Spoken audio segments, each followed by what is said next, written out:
Oi pessoal, tudo bem?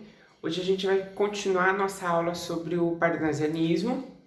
Nós já conversamos com o Olavo Bilac, né, sobre o Olavo Bilac no outro vídeo, e agora a gente vai dar sequência nos demais autores desse período. A gente tem aqui o segundo autor, o Raimundo Correia, e o Raimundo Correia é importante a gente saber uma coisa antes de entendermos a sua produção parnasiana. O Raimundo Correia começou a produzir os seus textos dentro do romantismo. Ele é um autor, então, do romantismo, aí depois ele vem e migra, né, como se fosse uma conversão, ele se converte para o parnasianismo. Sem querer, ele vai trazer algumas características do romantismo para o parnasianismo. Só que se a gente parar para lembrar, lá na estética do parnasianismo, nós conversamos que os autores parnasianos combatem o romantismo, mas alguns autores vão acabar traindo um pouco essa estética, podemos dizer assim essa palavra, traição dessa estética, e vão trazer características românticas, sim, para dentro do parnasianismo. Cuidado, Sala! Raimundo Correia tem sim características românticas dentro do parnasianismo, mas ele não discute o amor. Vamos só lembrar uma questão. O romantismo vai trazer aquele amor impossível, algo transcendental, que o eu lírico luta pela mulher amada e ele não consegue por causa dos impedimentos sociais. Isso é romantismo. O parnasianismo, o Raimundo Correia vai ter características românticas, mas em nenhum momento ele discute sobre esse amor transcendental. E aí a gente vai entender como que ele vai fazer, quais características românticas ele vai trazer para a literatura.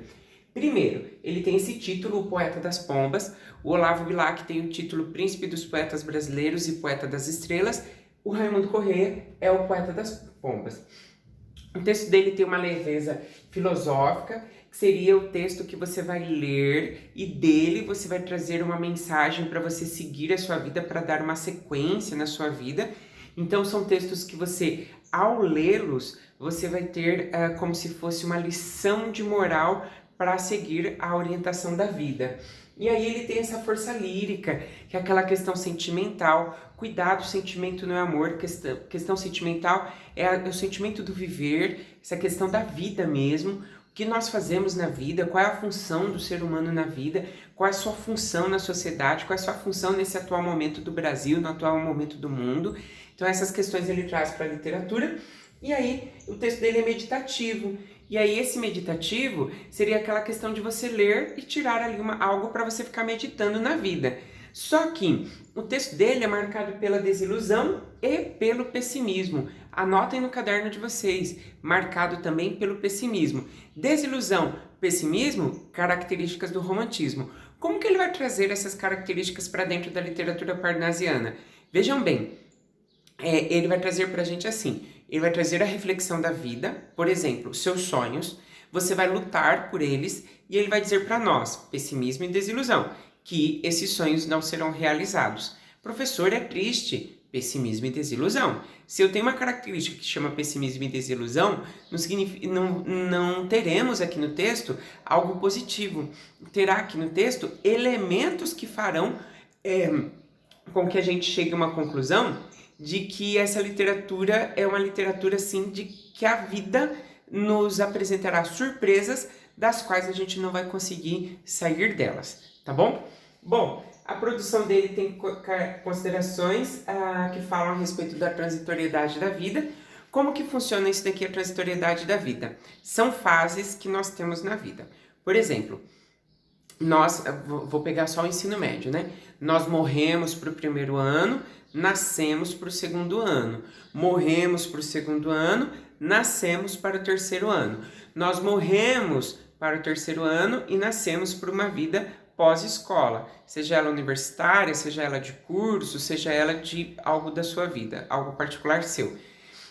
Nós estamos sofrendo agora uma nova fase de termos os estudos em casa por causa da pandemia. Nós morremos por uma vida social livre e nascemos para essa vida em casa, de estudo em casa. Futuramente nós vamos morrer para essa vida e nasceremos para outra vida que vai ser o pós-pandemia. Transitoriedade da vida, e ele discute isso com nós. Porém, no olhar do Raimundo Correia, essas discussões vão fazer com que nós entendamos que sempre vai dar algo errado.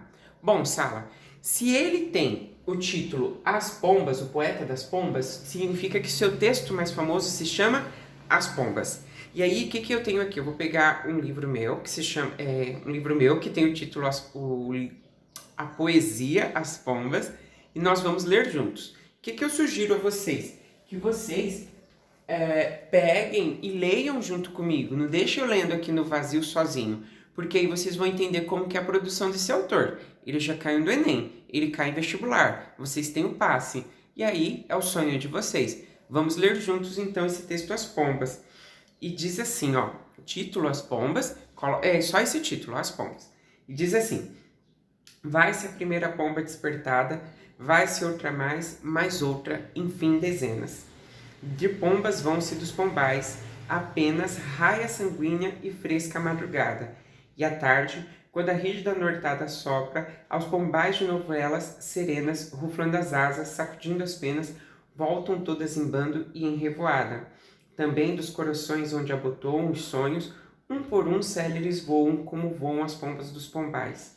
No azul da adolescência as asas soltam, fogem, mas aos pombais as pombas voltam, e elas e eles aos corações não voltam mais. Beleza, eu tenho uma pergunta para vocês aqui. As pombas são comparadas com o que dentro do texto? Bom, espero que você chegue aí a uma reflexão, né? Antes de que eu vou acabar dando a resposta, lógico. As pombas são comparadas com os nossos sonhos. Diz assim o texto, ó, vai a primeira pomba, vai-se outra, enfim, dezenas das pombas vão-se dos pombais. Pombais seriam os seus ninhos. E aí, à tarde, ruflando as asas, voltam todas em bando e em revoada. Na terceira estrofe diz assim: também dos corações onde abotoam os sonhos, céleres voam. Ou seja, as pombas voam dos pombais. Os sonhos voam dos nossos corações. No azul da adolescência, os sonhos soltam. Ou seja, nós estamos aqui na adolescência, essa fase de vocês, é onde a gente está sonhando mais. E aí eles fogem. As pombas vão voltar para os pombais. Última estrofe, e aí no último verso, e eles, o que são eles? Os sonhos aos corações não voltam mais. Ou seja, as pombas saem de manhã, voltam à tarde. Os sonhos saem do coração, mas eles não voltam mais. Ou seja, você precisa lutar pelo seu sonho. Se você não lutar por ele, você não conquistará nada. Essa é a mensagem do Raimundo Corrêa, tá bom? Tem vários outros textos dele. Tem um texto muito famoso, Vinho de Hebe, do qual eu desafio vocês a lerem. E aí eu quero que vocês falem depois para mim qual é a mensagem que o autor deixou com aquele texto ali, tá bom? Essa é a nossa fala sobre o Raimundo Corrêa. E ainda temos mais autores para nós vermos, que eu vou fazer outro vídeo para vocês. Até logo!